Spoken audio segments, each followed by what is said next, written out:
Hello, I'm Ruud. I made a couple videos earlier on the Chrysler Town & Country that we purchased last year. And the reason why we purchased this beautiful vehicle, and it has been fantastic, is because of what we put in the interior. And I'll turn around so we can see what the subject matter is. As we wanted to start like road tripping in this vehicle, we got an inbuilt, furniture, a kit called Roadloft, and this is actually from Roadloft in Quebec, in Canada. Fantastic people to work with.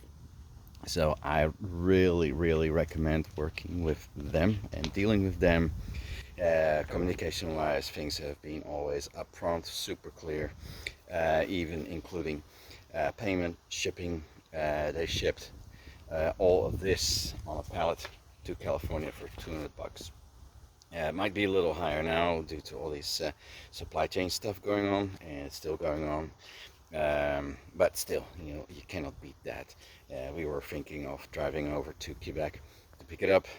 Of course, if that would work, that would be fantastic. But if you have oodles of time to do that, fantastic. Anyway, in short, I made this video in portrait mode instead of landscape mode, so that's also why a lot of respondents, and thanks for your feedback. I do appreciate it, and we all want to learn, right? Make the screen very small on a laptop or computer or iPad. On a phone it's easy because most people read their phone like upright. Anyway, so going back to the highlights and what's super cool about it, what's cool about it, and also what's not so cool about it. Starting with this mattress. Actually, it's a mattress in two pieces, so here's one half, and this could be folded up to a bench here. I explained it in the last video that I made early this year. And then this is the big piece. There's a ton of storage underneath. I will go into that in a little bit. What really sold us, also with the mattress, because this is super big. It's about, what's the width of the interior here? Maybe 5.5 feet. And it's totally occupied. And then the length of the mattress, all pieces together, is about, it might be close to like 6.5, maybe 6.6, 6 feet, 6'7".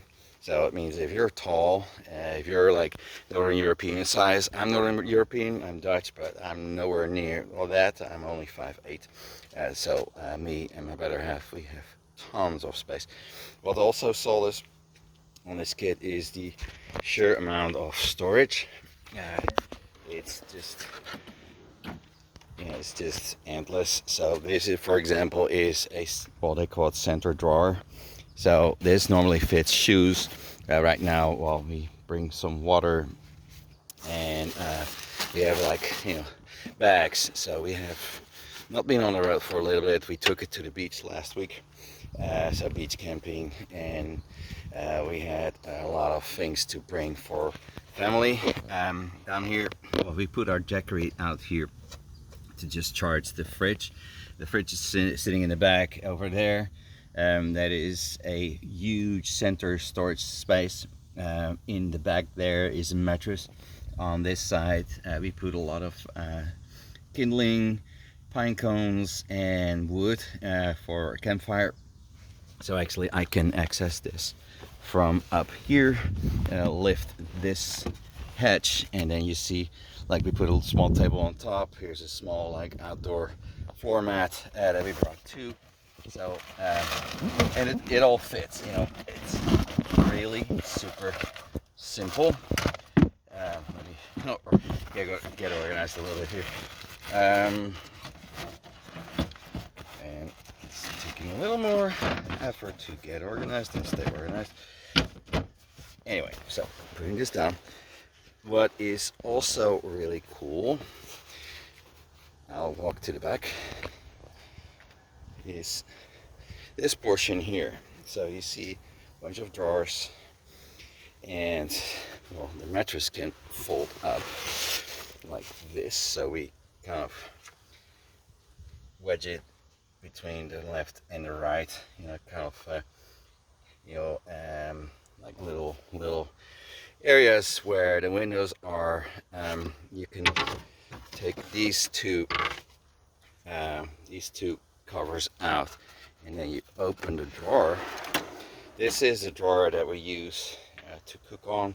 See, we bring butane stoves. Here's one. Here is the other one. So one is super strong, the other one is just a cheapie that we got down here. And this is a little improvement that we made over the last time we made the video. Melanie at Roadloft gave dimensions for these fantastic totes that just fit like a glove. And the reason why they fit like a glove, it's just flexible plastic, so that means you can wedge them in, and there's also enough room left for this way, enough room left for the fridge. So I'll elaborate on the fridge a little bit. Over here we put pots and pans, cutlery, like stuff to drink out of. I'm bringing a little coffee maker, for example, to put on the butane stove, which has been fantastic. So really practical. So that is the back. And also, well, this area, this one, if I take this stove out, I can explain what this means. This could be a cutting board.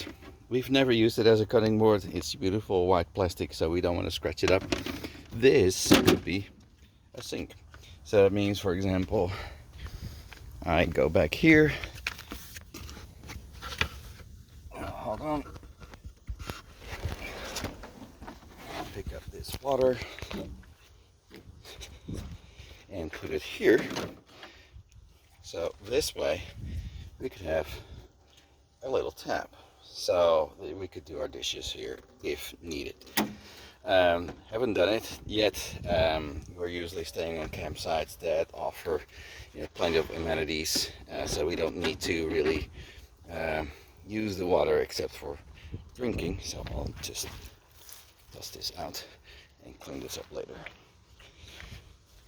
So that's all for the very good stuff. Actually, let me go real quick to the fridge. Let me pop this back up, and I'll try this out later. The fridge, I know Roadloft had its own. They have their own favorites. We bought this Joy Totus. Reason why, so it's about this big, and we just like this kind of hatch that opens to the back, and we can take it out too. So that means it could be used as a little bench to sit on. You can sit on it.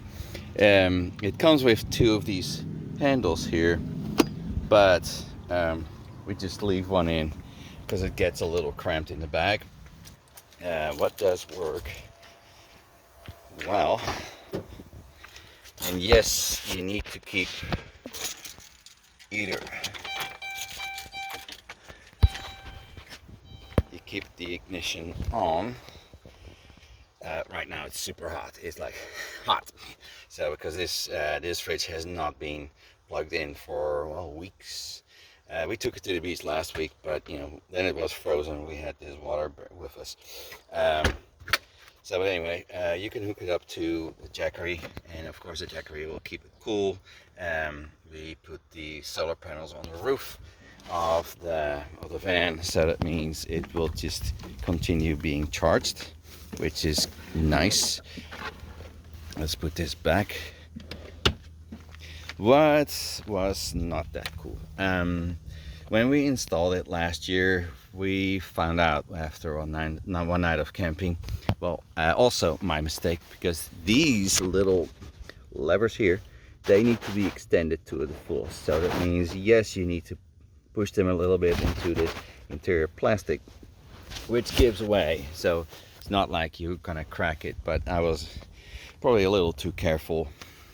And then after one night of camping, we realized that this front box and the rest shifted forward about 4 feet. So that was sitting a lot closer to the front seats, which is not really an issue, but it also meant that the back here was shifted forward like 3 or 4 feet. So what we did, we went to a local Walmart near Hurricane, Utah, so it's close to St. George, and we got these Walmart sticky mats. So and this is a roll of just, you know, fabric, and you can just cut it up. So we unloaded the Roadloft in the parking lot at Walmart and started cutting away and putting it back together. So which has been good. We just kept it in here. Also, this front mattress keeps sliding, so that means this is really helpful to just, you know, keep your mattresses in place.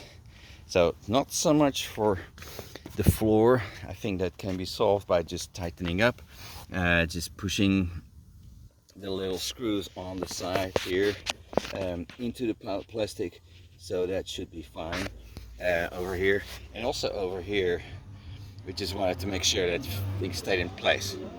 So those are the items that were like subject to a little bit of alteration.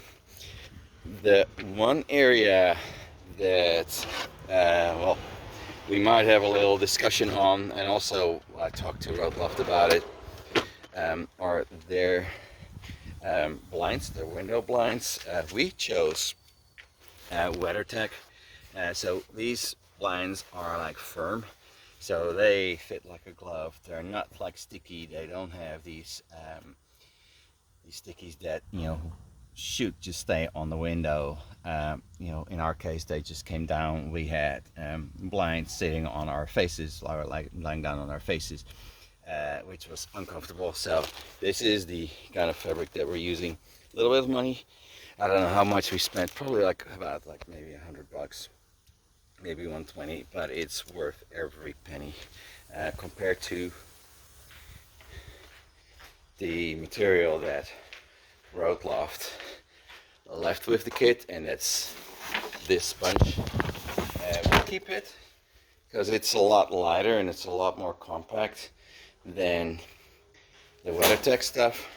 We'll just keep it around.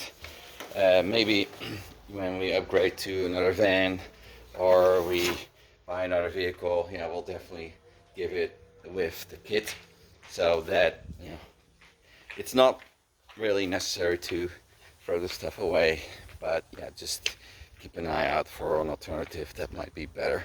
So putting this back, we keep usually either a duvet in the back, a bunch of pillows, and then also a sleeping bag. So right now it's just a sleeping bag that we'll use on forthcoming trips. It's more than enough in winters. This doesn't get really cold, despite, you know, what I thought earlier, because normally when we're driving, the rubbers seem quite thin, so that means we always hear like the traffic around us. However, when we parked, and we have been camping in like sub-zero, like 20s, low 20s Fahrenheit in Utah, in Colorado, and this interior never felt really cold. It was cool, but it was never really uncomfortable. So good thing to know. What I'll leave you with is, you know, the idea, like, well, the Roadloft is definitely worth every penny. Keep an eye out for maybe some grippy stickies, definitely stickies, grippy mats to keep the mattresses in place. Best feature, big bed. This can be folded into a bench. I already showed you that. So this one becomes a table. Here's a little library. Well, we put like tablecloths in there and other sheets for convenience. And the rest is just, well, the awesome town and country minivan that most of us know. So I'll turn it around. I appreciate all of you watching this. I'll upload on YouTube. And as always, please feel free to leave comments. Thank you.